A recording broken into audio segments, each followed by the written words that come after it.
जब तक अंग्रेजों ने भारत पर राज किया तब तक भारत में करीब 22 बड़े अकाल यानी सूखे देखने को मिले, जिसमें करोड़ों भारतीयों ने भूख से तड़प तड़प कर जान दे दी। पर दुख की बात यह थी कि इन अकाल के दौरान भी जब लोगों के पास खाना नहीं था तब भी ये अंग्रेज भारतीय किसानों से लगान यानी टैक्स वसूला करते थे, और अगर कोई किसान उन्हें लगान नहीं दे पाता फिर उसकी पूरी जमीन हड़प ली जाती थी। इसके चलते कई बार किसान अपने खाने पीने के लिए पैदा किया गया अनाज भी लगान के रूप में अंग्रेजों को दे दिया करते थे, जिससे भारत में ऐसे अकाल के दौरान भूखमरी जैसे हालात पैदा हो जाते थे। अंग्रेजों द्वारा भारत में पैदा की गई इस तरह की भूखमरी और गरीबी के कारण करोड़ों भारतीयों ने समय समय पर अपनी जान दी। ऐसी ही एक भूखमरी का दौर 1876 से 78 तक चला, जब भारत में सूखा पड़ने और ऊपर से अंग्रेजों का भारी टैक्स बढ़ा देने के कारण करोड़ों भारतीयों ने भूख से तड़पकर सड़कों पर अपनी जान दे दी। आज के इस वीडियो में हम भारत के इतिहास के सबसे बड़े अकाल 1876 से 78 ग्रेट फेमिन के बारे में जानने वाले हैं, जो पैदा तो प्रकृति के कारण हुआ,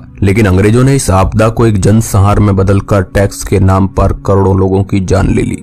चलिए जानते हैं भारत बड़े अकाल कहे जाने वाले 1876 से 78 के ग्रेट फेमिन की कहानी के बारे में। दोस्तों, 18वीं शताब्दी में पूरी दुनिया इंडस्ट्रियल रिवॉल्यूशन से गुजर रही थी। अमेरिका और ब्रिटेन जैसे ताकतवर देशों में बड़ी बड़ी फैक्ट्रियां मौजूद थी, जो लगातार पृथ्वी के वातावरण में प्रदूषण छोड़ रही थी, जिसके कारण पृथ्वी का वातावरण तेजी से बदल रहा था। जहां तेज सर्दियां पड़ती थी वहां अब गर्मी होने लगी, और आमतौर पर जिन इलाकों में गर्मी होती थी वहां सर्दियां पड़ने लगी थी। इस मौसम बदलाव में सबसे बड़ी परेशानी खेती के लिए थी, क्योंकि अब दुनिया भर में बारिश भी काफी कम हो चुकी थी। कई रिसर्च बताती है कि इस दौरान पृथ्वी के वातावरण में जो बदलाव हो रहे थे उनसे प्रशांत महासागर की सतह का तापमान बढ़ने लगा था, जिससे वहां से चलने वाली हवाओं का रुख बदल चुका था। वैसे तो इस घटना से पूरी दुनिया के बदलाव देखने को मिले थे, जिसके कारण चीन, अफ्रीका और अमेरिका जैसे हिस्सों में भी सूखा पड़ रहा था, लेकिन इसका सबसे ज्यादा प्रभाव उस समय भारत के दक्षिणी हिस्से पर देखने को मिला। उस दौरान दक्षिण भारत के लोगों ने ये महसूस किया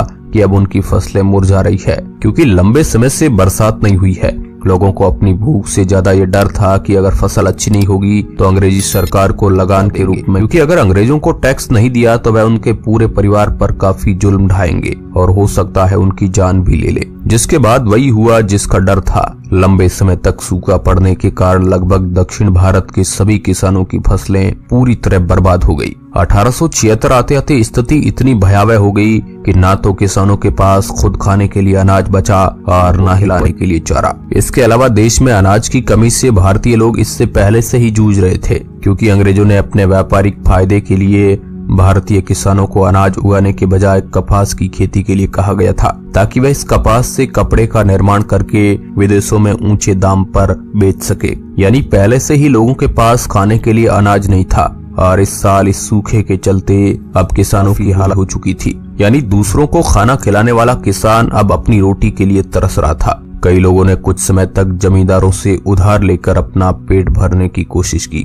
पर उस समय महंगाई इतनी ज्यादा थी कि ज्यादा समय तक ऐसा नहीं चल पाया, और किसान इतनी बुरी तरह कर्ज में डूबने लगे कि अब उन्हें अपने ही घर और जमीन बेचने पर मजबूर हो गए। जो करोड़ों भारतीय पहले से ही गरीब थे, ये तो एक वक्त की रोटी जुटाना भी काफी मुश्किल हो गया था, जिसका सीधा सीधा असर अब भारतीय सड़कों पर देखने को मिला। लोग सड़कों पर भीख मांगने लगे, पर भीख देने के लिए भी कोई नहीं था, क्योंकि सभी की हालत लगभग एक सी ही थी, जिसके कारण बड़े पैमाने पर गरीबी और भूखमरी के कारण लोगों की मौतें होने लगी। पर अब भी अंग्रेज भारतीय किसानों की मदद करने के बजाय उनसे भारी टैक्स वसूल कर रहे थे। कुछ अंग्रेज अफसर भारतीय किसानों की मदद करना चाहते थे, लेकिन वह दूसरे बड़े अफसरों से डरते थे, क्योंकि इससे पहले जब बिहार में अकाल के दौरान अंग्रेजी अफसरों ने भारतीय किसानों की मदद की थी तो उन्हें दंड दिया गया था और सख्त हिदायत दी गई थी कि भारतीय लोगों की आगे से कोई मदद ना की जाए, क्योंकि अंग्रेजी अफसर मानते थे कि भारतीय लोगों पर खर्च करना पैसे को बर्बाद करने जैसा है,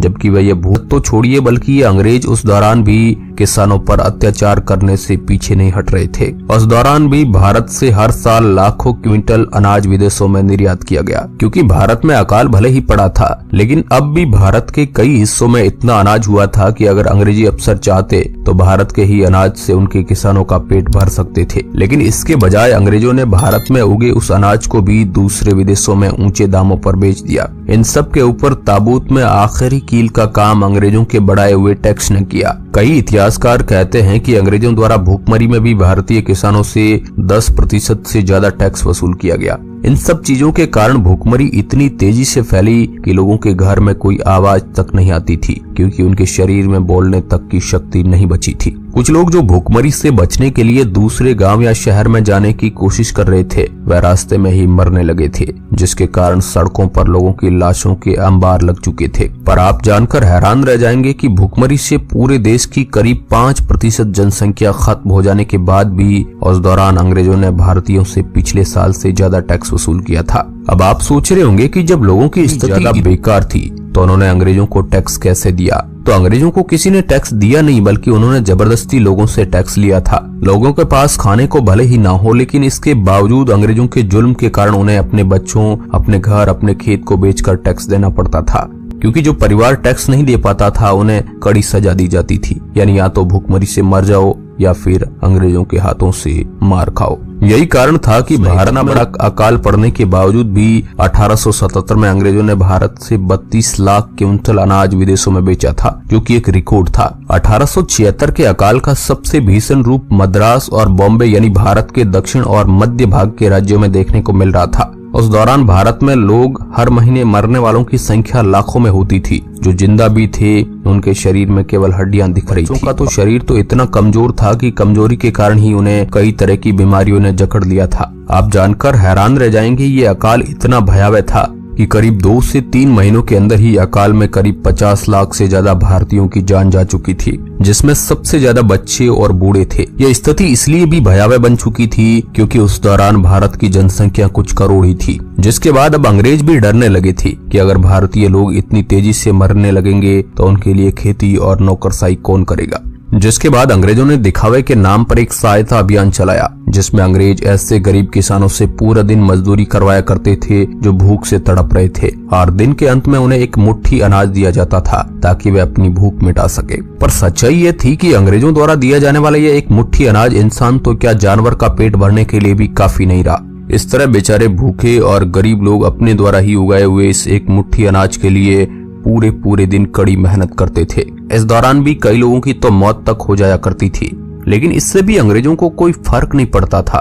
अंग्रेजी सरकार ऐसे अफसरों को इनाम देती थी जो इस तरह के गरीब लोगों से ज्यादा काम कराकर उन्हें कम से कम अनाज देते थे। इस दौरान 1876 में जब भारत में अकाल पड़ रहा था, उसी दौरान ब्रिटेन की महारानी को भारत की महारानी भी घोषित कर दिया गया, जिसके बाद ब्रिटेन में एक बहुत बड़ी पार्टी रखी गई जिसमें 50,000 से ज्यादा गोरे लोगों को आमंत्रित किया गया। ये पार्टी भारतीय लोगों के जख्मों पर किसी मिर्च की तरह थी, क्योंकि जहां लाखों भारतीय अपने एक वक्त के खाने के लिए तरस रहे थे और भूखमरी में मर रहे थे, वहीं भारत से लूटी गई दौलत से अंग्रेज पार्टी कर रहे थे। कई रिपोर्ट की माने तो 1877 आते आते इस पूरे अकाल ने करीब 1 करोड़ से ज्यादा भारतीयों की जान ले ली थी, जो उस समय पूरे भारत की आबादी का करीब 5% थे। ये कुछ उसी तरह है जैसे आज के 140 करोड़ से ज्यादा जनसंख्या वाले भारत में किसी आपदा या अकाल के कारण भारत के करीब 10 करोड़ लोग अपनी जान गंवा दे। अब आप अंदाजा लगा सकते हैं कि यह कितना भयावह रहा होगा। उसकी खेतों में आपको अनाज नहीं बल्कि उन्हीं खेतों के मालिक किसानों की हड्डियां देखने को मिल जाती थी। बेशक इस अकाल ने 1 करोड़ भारतीयों की जान ली, लेकिन इसका असर उस समय करीब 6 से 7 करोड़ लोगों की जिंदगी पर हुआ। इनमें वह परिवार और बच्चे थे जिन्होंने किसी तरह अकाल में अपनी जान तो बचा ली, लेकिन इस भूखमरी के दौर से उनका शरीर कई बीमारियों का शिकार हो गया और इसके बाद वह कभी अपनी जिंदगी अच्छे से नहीं जी पाए। वैसे 1879 आते आते भारत में दोबारा से हरियाली आई, बादलों से पानी खेतों पर बरसना शुरू हुआ, जिससे लाखों की संख्या में मरने वाले किसानों और लोगों की संख्या में कमी आई। पर अंग्रेजों के अत्याचारों ने भारतीय लोगों की जान लेना फिर भी जारी रखा।